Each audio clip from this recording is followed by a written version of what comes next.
नमस्कार। आज प्रस्तुत है अनुलोम विलोम प्राणायाम।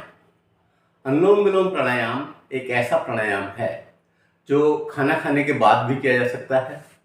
यह वास्तव में एक श्वास लेने की तकनीक है और इस तकनीक से होता क्या है कि मानसिक स्वास्थ्य में सुधार होता है, शारीरिक स्वास्थ्य बेहतर होता है, तनाव कम होता है, अवसाद दूर होता है, फेफड़े मजबूत हो जाते हैं और हृदय और पाचन तंत्र भी सशक्त होता है। इसके लाभों को अगर हम बिंदुवत बात करना चाहें तो इसके लाभ इस प्रकार से हैं। पहली लाभ है इसका कि तनाव और चिंता में कमी। दूसरी बात है कि हृदय को बहुत ही उत्तम स्वास्थ्य मिलता है और ये निरंतर करते रहें तो हार्ट संबंधी कोई विकार होता ही नहीं।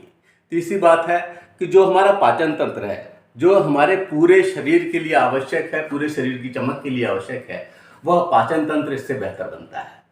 और जो आजकल फिर से आहट सुनाई पड़ रही है कोरोना की और फेफड़ों पर इसका सीधा इम्पैक्ट होता है, तो फेफड़ों का सशक्तिकरण होता है अनुलोम विलोम से। अनुलोम विलोम आप कभी भी कर लो और इसका बहुत अच्छा यह है कि रीढ़ की हड्डी सीधी होनी चाहिए। अगली बात है कि जो आपका मानसिक स्वास्थ्य, लोग कहते हैं ना कि हम भूल जा रहे हैं, हमें याद ही नहीं रहता, तो मानसिक स्वास्थ्य में बहुत सुधार होता है और मानसिक स्वास्थ्य में सुधार की वजह से हम अच्छे निर्णय ले पाते हैं, अच्छे कार्य कर पाते हैं। तो मानसिक स्वास्थ्य में सुधार के लिए भी बहुत आवश्यक है। एक और कि इससे नींद बहुत अच्छी आती है। अगर आप जम करके ये कर लें अनुलोम विलोम तो उसके बाद आप उस रात्रि में देखिएगा कि नींद आपको बहुत अच्छी आएगी। गुणवत्ता युक्त नींद जिसे कहते हैं वह आप महसूस करेंगे।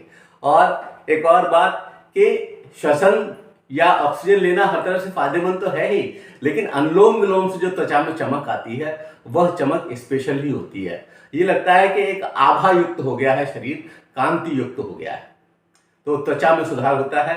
अगली बात, श्वसन संबंधी बीमारियों से निजात मिलती है। जो लोग बहुत लंबे लंबे समय से पीड़ित हैं श्वसन की बीमारियों से, उन्हें भी इससे फायदा मिलता है, वो इसे करके देखें। सर दर्द, कुछ लोग कहते हैं आधे सिर में दर्द होता है, तो ये माइग्रेन वगैरह सब ये खत्म हो जाता है। आप इसकी निरंतरता बनाए रखें। एक और बात कि कुल मिलाकर के प्रतिरक्षा तंत्र मजबूत हो जाता है, हमारी इम्यूनिटी डेवलप हो जाती है। और जब हमारी इम्यूनिटी डेवलप हो जाए, जब हमारा प्रतिरक्षा तंत्र ही मजबूत हो जाएगा, तब फिर कोई भी बीमारी हमें टक्कर दे ही नहीं पाएगी। और सबसे मुख्य बात होती है कि इससे हमारा ऊर्जा स्तर सुधर जाता है, हम दिन भर अपने आप को एनर्जेटिक महसूस करते हैं। इसलिए ये अवश्य करें। कैसे करते हैं ये समझ लें कि आप एक आसन बिछाइए और आसन बिछा करके उस पर आलती पालती मार के बैठ जाएं। जो लोग और किसी स्थिति में अपने आप को बेहतर समझते हो तो वो उस तरह से उसको कर लें। अगली बात कि उसमें ध्यान ये रखना है कि हमें रीढ़ की हड्डी सीधी रखनी है। रीढ़ की हड्डी सीधी हो और हम आलती पालती मार के बैठ जाएं। जो लोग मजबूर हैं, ऑफिस में हैं, वो लोग ऑफिस में भी कर सकते हैं, रीढ़ की हड्डी सीधी रख करके, और वहां पर व्यायाम कर सकते हैं। इसमें क्या करना है, एक नाक से पूरी सांस लेनी है, इस तरह से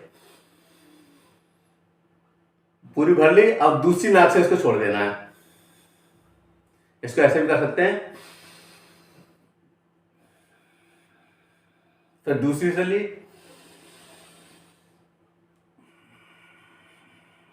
इससे छोड़ दी। यानी कि इसमें अनुलोम विलोम का मतलब है कि एक से लेनी है और दूसरी से छोड़नी है, फिर दूसरी से लेनी है, फिर पहली से छोड़नी है। मतलब कि ये एक क्रम बना रहेगा, एक बार इससे सांस ली जाएगी, एक बार इससे सांस ली जाएगी, इसलिए इसको अनुलोम विलोम कहते हैं। लेकिन एक बात ध्यान रखें कि गर्मी के दिनों में आप इसे बाईं नाक से शुरू करें और जाड़े के दिनों में आप इसे दाईं नाक से शुरू करें, तो इससे आपको फायदा होगा।